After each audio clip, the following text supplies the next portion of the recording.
একটি গ্রহণযোগ্য নির্বাচন অন্তর্বর্তী সরকারে করতে হবে। একটি জনপ্রিয় প্রশ্ন এরকম যে আপনারা আওয়ামী লীগকে নির্বাচনে অংশ নিতে দেওয়ার পক্ষে নাকি বিপক্ষে? আওয়ামী লীগ আপনাদের কোনো রাজনৈতিক স্পেস না নিলেও আপনি আওয়ামী লীগের নাম উল্লেখ না করে কোনো ধরনের জুলুম না করার কথা ঘোষণা দিয়েছেন। অনেকে বলেছেন যে এই ঘোষণা না দেওয়ার কে আপনি, এই প্রসঙ্গে যদি একটু আপনি বলেন। না, এই ঘোষণা দেওয়ার কে প্রশ্ন করেছে? জি, আসলে আমি আওয়ামী লীগের নাম নেই নাই, আর আওয়ামী লীগকে আমি ইন্ডিকেট করি। শুধু আওয়ামী লীগ আমাদের উপরে জুলুম করে নাই, আরো অনেক পক্ষ আমাদের উপরে জুলুম করেছে। দল হিসেবে আমাদের উপরে যে জুলুমটা করা হয়েছে, যেমন ধরেন আমাদের নিবন্ধন কেড়ে নেওয়া হয়েছে, আমাদের প্রতীক কেড়ে নেওয়া হয়েছে, আমাদের অফিসগুলা সিলগালা করা হয়েছে, আমাদের শেষ পর্যন্ত তারা দিশাহারা হয়ে আমাদেরকে নিষিদ্ধ ঘোষণা করেছে। এই যে কাজগুলা দলের উপরে যে জুলুম করেছে, আমরা বলছি যে এটা প্রতিশোধ আমরা নেব। কারণ প্রতিশোধ প্রতিহিংসার জন্ম নেয়, আর প্রতিশোধ যখনই নিতে যাব তখন আইন হাতে তুলে নেওয়া হয়। আমরা আইন হাতে নেওয়ার ব্যাপারে আমরা বিশ্বাসী না। কিন্তু সাথে সাথে এই কথাটা আমরা বলেছি যে ভিকটিম এবং ভিকটিম ফ্যামিলি যদি আইনের আশ্রয় নেয়, এটা তাদের রাইট ন্যায় বিচার পাওয়া, তাহলে আমরা তাদেরকে সর্বাত্মক সহযোগিতা করবো। আমরা স্ট্যান্ড থেকে সরিনি, আমাদের স্ট্যান্ড আছে। এখানে আওয়ামী লীগের নামও নেওয়া হয়নি, আওয়ামী লীগকে ইন্ডিকেটও করা হয়নি। এটা ছিল একটা সামগ্রিক বক্তব্য। আমার এই বক্তব্যটাকে টুইস্ট করা হয়েছে যে জামাতের আমির আওয়ামী লীগকে ক্ষমা করে দিয়েছেন এবং সাধারণ ক্ষমা ঘোষণা করেছেন। প্রথমটা তো নাই, দ্বিতীয়টা করার আমি কে? একটা রাষ্ট্রের সাধারণ ঘোষণা করার একমাত্র ব্যক্তি হচ্ছেন রাষ্ট্রপ্রধান, যিনি অর্থাৎ প্রেসিডেন্ট। তিনি ছাড়া প্রধানমন্ত্রী এটা পারে না, আর কেউই পারে না। আমি কে এটা করার? আমার তো কোনো অধিকার নাই। বরঞ্চ আমরা বারবার বলে আসছি যে যাদের উপরে জুলুম হয়েছে, যারা ক্ষতিগ্রস্ত হয়েছে, নিহত আহত গুম হয়েছে, তার সম্পদ হারা হয়েছে, চাকরি হারা হয়েছে, তারা অবশ্যই মামলা করবে এবং তাদেরকে আমরা সঙ্গত সহযোগিতা।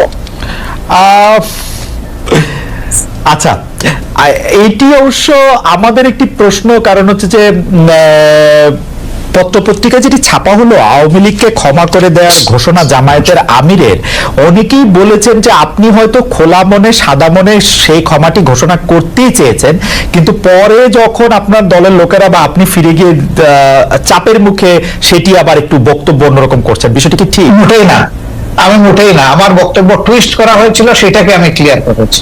কোনো চাপও ছিল না আমার উপরে, এবং আমি এখানে কোনো হীনমন্যতায় ভুগিনি। আমি যা ভালো মনে করেছি খোলা মনে সেটি বলেছি। আচ্ছা, আরেকটি প্রশ্ন আসতে চাই, সেটা হচ্ছে বৈষম্য বিরোধী যে ছাত্র আন্দোলনের যে রাজনৈতিক প্ল্যাটফর্ম, সেটি নিয়ে। আমি সরি, একটু আপনাকে ইন্টারাপ্ট করবো।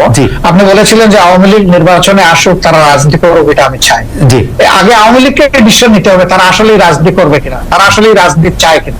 কারণ তারা যখনই ক্ষমতায় গিয়েছে তখন তো তারা রাজনীতির বাইরে চলে গেছে। প্রথম পিরিয়ডে শেখ মুজিব সাহেব জীবিত থাকা অবস্থায় তো তিনি বহুদলীয় গণতন্ত্রকে একদম শেষ করে দিয়ে একদলীয় বাকশাল কায়েম করেছেন। আওয়ামী লীগ যখনই ক্ষমতায় এসেছে সেই জিনিসটাই এস্টাবলিশ করার চেষ্টা করছে। এবারও তারা কিন্তু সে পথেই হাঁটছিল, এবং তাদের নেতারা বলতেন যে আমরা বাকশালের চেতনা অন্তরে ধারণ করি। সাংঘাতিক কথা। বাকশালের চেতনা যদি ধারণ করেন তো আওয়ামী লীগের নামে রাজনীতি করেন কেন? তাই তো তাদের সাহস করে বাকশালের নামে রাজনীতি করতেন, দেখতেন যে জনগণ তাদেরকে কিভাবে রিসিভ করে। সেটা তো তারা করেননি। এই জন্য আওয়ামী লীগ আদৌ রাজনীতি করবে নাকি ফ্যাসিজম করবে, আগে আওয়ামী লীগ ডিসিশন নেন। আচ্ছা, এই প্রসঙ্গে আমি একটু জানতে চাই, 96 সালে যখন বিএনপির বিরুদ্ধে আপনারা তত্ত্বাবধায়ক সরকার কায়েম করার জন্য আন্দোলন করছিলেন, তখন কি আওয়ামী লীগের সাথে আপনারা জোটবদ্ধ হয়ে রাজনীতি করেছিলেন? না না, আমরা কোনো জোট গঠন করিনি। তবে মাঝে মধ্যে তাদের সাথে আমাদের যৌথ সভা হয়েছে, কিন্তু কোনো জোট আমরা করিনি। আর সেই ইস্যুটাও দেখেন, সেটা ছিল কেয়ারটেকারের ইস্যু। আগামীতে যদি আরো একটি যৌক্তিক ইস্যু আপনাদের সামনে আসে, আপনারা আওয়ামী লীগকে সাথে নিয়ে এরকম করবেন কিনা? না, আমরা আওয়ামী লীগকে সাথে নেইনি। আওয়ামী লীগ আমাদের ইস্যুতে এসে পরে শরিক হয়েছে, এবং শরিক হইতে গিয়ে তারা আমাদের ইস্যু হাইজ্যাক করতে চাইলেন।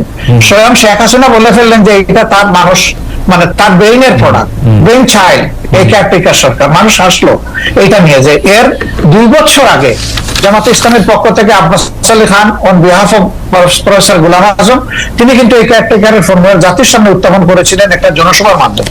আওয়ামী লীগ 2 বছর পরে এসে বলে যে এটা তাদের আগে। আমরা হাসলাম। আওয়ামী লীগের এইরকম ক্যারেক্টার হাইজ্যাক করার আরো বহু ইতিহাস আছে, সেটা বলতে গেলে অনেক সময় লাগবে। আমরা দর্শকদের যে প্রশ্ন করেছিলাম সেটি আসলে আপনি এখন মিস ইন্টারপ্রিটেশন বলছেন, সেই মিস ইন্টারপ্রিটেশন থেকে আমরা দর্শকদের কাছে প্রশ্ন করেছিলাম যে আওয়ামী লীগ সরকারের জুলুম সম্প্রতি দল হিসাবে ক্ষমা করার ঘোষণা দিয়েছে বাংলাদেশ জামাত ইসলামী, জামায়াতের অবস্থান সঠিক বলে মনে করেন কিনা? শতকরা 73% দর্শক মনে করছেন যে না এটি সঠিক নয়, শতকরা 27% দর্শক মনে করছেন যে কিন্তু আপনার প্রশ্ন, আমি যদি বলি বিনয়ের সাথে যে আপনার প্রশ্নটাই তো সঠিক হয় না। সেটি তো আমরা আপনার বক্তব্যে পরিষ্কার হলাম যে আমাদের প্রশ্ন সঠিক হয় নাই। তবু যেহেতু যে প্রশ্ন করেছিলাম আবার দেন একটু দেখি তারা কি বলে। হ্যাঁ না ঠিক আছে, আমরা আবারও নিশ্চয়ই এটি আবার জানতে চাইবো যে আমরা আরেকটি করব যে এটি আসলে উনার বক্তব্য নয় বা উনার বক্তব্যকে একটু মোচড় দেওয়া হয়েছে, যেটি ডক্টর শফিকুর রহমান একটা ভালোই মোচড় দেওয়া হয়েছে। কিন্তু এটি সবাই দলবদ্ধভাবে এই মোচড়টি কেন দিল বা দিতে পারলো বলে আপনার মনে হয় ডক্টর শফিকুর রহমান? আমাদেরকে সবাই খুব ভালোবাসে, তো এই জন্য আমাদের নিয়ে কসলাইতেও ভালো হয়। আপনাদের সবাইকে ভালোবাসা, কসলাইতেও ভালোবাসা। আমি একটু আপনার গঠনতন্ত্র থেকে, জামাত ইসলামের গঠনতন্ত্র থেকে একটু পড়ি। জামাত ইসলামের গঠনতন্ত্র 6 বলছে যে কেবল আল্লাহ তাআলার বিধানকেই একমাত্র হিদায়াত হিসেবে মানিয়া লইবে এবং আল্লাহ তাআলার দেয়া শরীয়তের বিপরীত যাবতীয় নিয়ম নীতি এবং পন্থা পদ্ধতিকে প্রত্যাখ্যান করিবে, মানে জামাত ইসলামের একজন সদস্য। তো আমরা যদি ধরে নেই জামাত ইসলামী একটা ইসলামী শরীয়তের বিপরীত নয় এমন একটা শাসন ব্যবস্থা বা এমন একটা রাষ্ট্র ব্যবস্থা কামনা করে বা আশা করে, তাহলে সেটা আসলে কার মডেল বা কোন পৃথিবীর আর কোন দেশের আদলে? মানে এটা কি পাকিস্তানের আদলে, এটা কি সৌদি আরবের আদলে, এটা কি ইরানের আদলে, এটা কিসের আদলে আসলে? আসলে দেখেন, আল্লাহ তাআলার বিধান হলো আল্লাহর সৃষ্টির জন্য। আল্লাহ তাআলা মানুষকে শুধু সৃষ্টি করে নাই, তিনি সমস্ত সৃষ্টির স্রষ্টা। সেই স্রষ্টার পক্ষ থেকে যে বিধানটা আসে সেটা হলো ব্যালেন্সড এবং সবার জন্য উপকারী। আল্লাহ তাআলার কোরআনের অ্যাড্রেস হচ্ছে ইয়া আইয়ুহান নাস, হে মানব জাতি। এটা দিয়ে আল্লাহ তাআলা কোরআনে অ্যাড্রেস করেছেন এবং তার নবীকেও তিনি মানব জাতিরই শুধু নেতা রাখেন নাই, তিনি সমস্ত সৃষ্টির উপরে একটা রহমত স্বরূপ বলেছেন। তো আমরা সেই আদর্শকে অবশ্যই আমরা লালন করি, ধারণ করি এবং আমরা বিশ্বাস করি এর মাধ্যমে মানব জাতির কল্যাণ নিহিত এবং মানব জাতি কল্যাণ পাবে। যেমন ধরেন একজন কমিউনিস্ট পার্টির সদস্য, তিনি বিশ্বাস করেন যে কমিউনিজম মাধ্যমে মানুষের যারা সোশ্যালিস্ট তারা মনে করেন সোশ্যালিজম মানুষকে মুক্তি দিতে পারবে, অন্তত অর্থনীতি মুক্তি। তো এরকম এক একটা আদর্শ হয়েছে, সেই আদর্শের অনুসারে তার আদর্শকে আপলোড করবেন, এটা খুবই সহজ। আমরাও সেই দিক থেকেই করি। এখন আপনার প্রশ্ন হলো যে এটাকে পাকিস্তান মডেল হবে নাকি অন্য কোনো দেশের মডেল হবে? না, এটা আল্লাহ তাআলা স্রষ্টা আর তার মেসেঞ্জার যারা ছিলেন, শুধু মুহাম্মদ সাল্লাল্লাহু আলাইহি ওয়াসাল্লাম না, এর আগেও যারা পয়গম্বর এসেছেন বা প্রফেট সাল্লাল্লাহু আলাইহি ওয়াসাল্লাম যারা এসেছেন, তারা তাদের যে মডেল, আমরা ওই মডেলটাকেই আমরা সবার মডেলটা দুনিয়ায় এখন বাস্তবে নেই, আছে মুহাম্মদ রাসূলুল্লাহ সাল্লাল্লাহু আলাইহি ওয়াসাল্লামের মডেলটাই বাস্তবে আছে। ডক্টর রহমান, সেটা হচ্ছে মদিনায়, জি ডক্টর রহমান আমি একটু শেষ করি। মদিনা কেন্দ্রিক যে শাসন ব্যবস্থা ছিল, সেই শাসন ব্যবস্থায় সকল দল ধর্মের মানুষের নিরাপত্তা সকল দিক থেকে, তার জানের মালের ইজ্জতের নিরাপত্তা নিশ্চিত হয়েছিল। তা আমরা সেই মডেলটাকেই মনে করি উপকারী মডেল। ওকে, ডক্টর রহমান, আপনার কাছে কি মনে হয় না যে আপনি মানে মদিনার পরে এটি আর কোন দেশে কার্যকর হয়েছে, কোন একটা মডেল হয়েছে, সেরকম কি আপনার কোনো কিছু একটা মনে হয় যে এইটা আমরা উদাহরণ হিসেবে নিতে পারি কোন আরব বিশ্বে, কোন মুসলিম বিশ্বে, কোন মুসলিম? দেখেন, দুইজন মানুষ যেমন হুবহু সমান হয় না, ঠিক দুইটা সভ্যতা হুবহু সমান আমি পাবো না, হয় হচ্ছে উন্নত হবে, না হয় একটু অবনত হবে। রাইট। তো পরবর্তী পর্যায়ে আমরা যদি উসমানিয়া সভ্যতার কথাটা ধরি, সেটা দুনিয়ার বহু জায়গায় বিস্তৃত ছিল এবং এটা 1 বছর 2 বছর 1 দশক 2 দশক না, বরঞ্চ শতকের পর শতক ছিল। সেখানে মুসলমানরা সংখ্যালঘিষ্ঠ ছিল, বিভিন্ন দেশ যেগুলো শাসন করেছে, এখন তার স্মৃতি পাথরগুলা রয়ে গেছে দুনিয়ার বিভিন্ন জায়গায়। তো তারা সেদিন যে নৈতিকতার বলে শাসন করেছিলেন, মানুষকে সুশাসন উপহার দিয়েছিলেন, এই জন্য মানুষও তাদেরকে এইভাবে মেনে নিয়েছিল। শুধুমাত্র তলোয়ার আর বন্দুকের জুড়ে কিন্তু তাদের এই বিস্তৃতি ঘটেনি, ঘটেছিল তাদের গুণাবলীর কারণ, এবং সেই গুণাবলী তারা কোরআন সুন্নাহর গুণাবলী ধারণ করেছেন বলেই বিশ্বকে তারা শান্তির দিকে নিয়ে যেতে পেরেছিলেন এবং মানুষও তাদেরকে আনন্দ চিত্তে। কোরআন সুন্নাহর যুগের ব্যবধানে সেখানে যখন পরিবর্তন বা বিকৃতি আসলো, তখনই মানুষও ক্ষতিগ্রস্ত হলো, এই শাসন ব্যবস্থাও ক্ষতিগ্রস্ত হলো। কোরআন সুন্নাহর গুণাবলীর কথা আপনি বলছিলেন, কিন্তু আমরা কিন্তু বাংলাদেশে দেখতে পাই আপনারাই একমাত্র ইসলামিক দল নন, আরো অনেক ইসলামিক আদর্শের প্রতিষ্ঠান রয়েছে, দল রয়েছে, মতবাদ রয়েছে, তাদের কেউ কেউ সাথে আপনাদের বিরোধ রয়েছে। আমরা কি করে বুঝবো যে জামাতে ইসলামী প্রকৃত কোরআন বা রসুলের দেওয়া শরীয়তের অনুসারী? সেটা আমরা কিভাবে নিশ্চিত হব? কারণ এরকম অনেকে আছে যারা খালেদ মহিউদ্দিন, আপনি দেখেন যে আপনার ঘরে কিন্তু, জি বলেন, আপনার পরিবারে আপনি একমাত্র সদস্য নন, রাইট?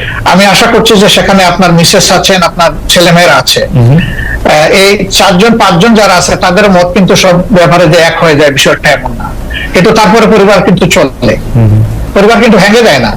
মতের ভিন্নতা থাকবে, এটাও একটা সৌন্দর্য, এবং ভিন্নতা যখন থাকে তখন অনেক কিছু ডাইভার্সিটি চিন্তা করার সুযোগ থাকে।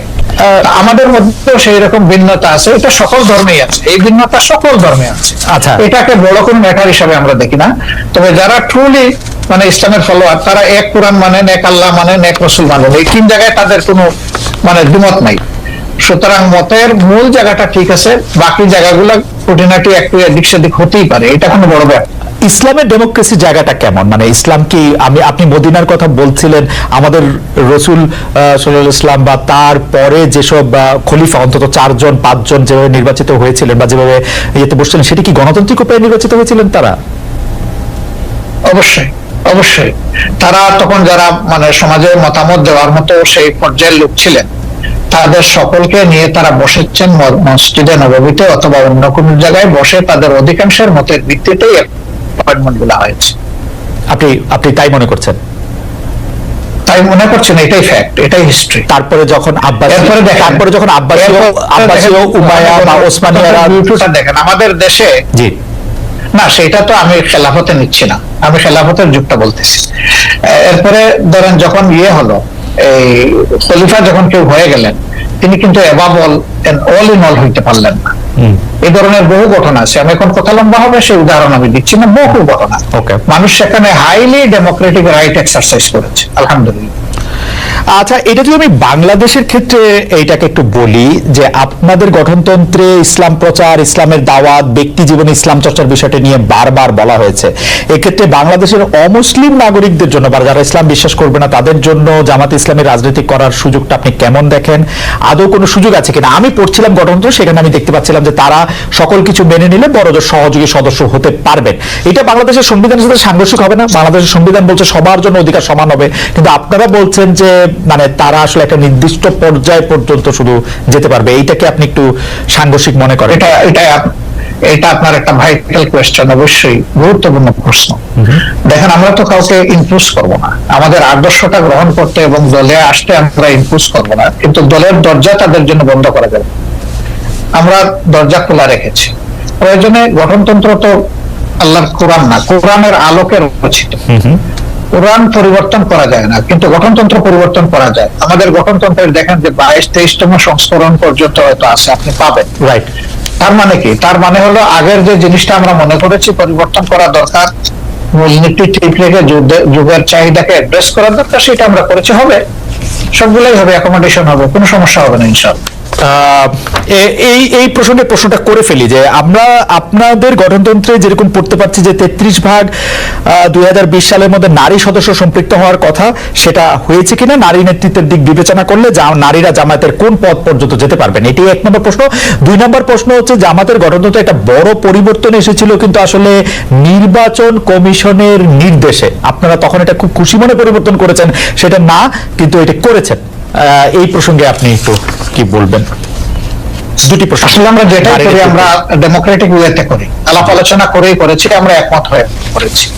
2 নম্বর হচ্ছে নারী মানে কোটার প্রপোর্শনের যে বিষয়টা বলেছেন, আমরা 33 না, আলহামদুলিল্লাহ এখন নারীদের প্রপোর্শন হচ্ছে 44% আমাদের সংগঠন, এবং তারা আমাদের কেন্দ্রীয় সুরায় আছেন, কর্ম পরিষদে আছেন, সব জায়গায় তারা আছে। বাম ধারার রাজনীতিবিদরা, ইন্টারেস্টিং, বা বুদ্ধিজীবীরা অনেক সময় ডক্টর ইউনূসকে এনজিও বিদেশি মডেলের বাংলাদেশে এটি করতে চায়, এটি অনেক সময় বলে থাকেন। আবার ধর্মভিত্তিক অনেক রাজনৈতিক দল ওয়াজের সময় ক্ষুদ্র ঋণ জড়িয়ে ডক্টর ইউনূসের সমালোচনা করে থাকেন। শেখ হাসিনার মতো এরকম প্রায় আমি যেটাকে বলি যে প্রায় অভব্য অশ্লীল ভাষায় সুদখোর বা এরকম না বললে ওয়াজের সময় এগুলি নিয়ে অনেক কথাবার্তা বলে থাকে। জামায়াতে ইসলামে আসলে ক্ষুদ্র ঋণ, তারপরে হচ্ছে যে এইরকম একটি ব্যাংক ব্যবস্থা বা এনজিওর কাজকর্মকে কিভাবে দেখে, কিরকম করে দেখে? আচ্ছা দেখেন, উনি কি শুধু সুদী ব্যবস্থা ব্যাংক পরিচালনা করেন? বাংলাদেশে আর কোনো ব্যাংক নাই এরকম? না, এটা তো রাষ্ট্রীয় প্রত্যেকটা আপনি তো অসাধারণ বিতর্কে সোফিস্টদের মতো সেই ব্যাংকের লোকরা, জি, সেই ব্যাংকে যারা সার্ভিস হোল্ডার এবং যারা ডিরেক্টর, তারা যদি মেইন স্ট্রিম রাজনীতি করার অধিকার রাখেন, মুনির সাহেবের সমস্যাটা কোথায়? আমি তো সমস্যার কথা বলছি না, আমি বলছি জামায়াত ইসলামের অবস্থানটা কি। আমার কোনো সমস্যা নাই, আমি তো আমার সবচেয়ে পছন্দের লোক ডক্টর মোহাম্মদ ইউনূস। আমরা আসলে যে কোনো ধরনের ফতোয়াবাজির পক্ষে আমরা না। হ্যাঁ, মানুষ ভুল করবে, আপনি তার পজিটিভ ক্রিটিসিজম করেন, তাকে সংশোধন করার চেষ্টা করেন, তাকে ভালোভাবে বলেন, আপনি যে ফিলিংসটা আপনি ক্যারি করেন সেই ফিলিংসটা তাকে পার্সু করেন।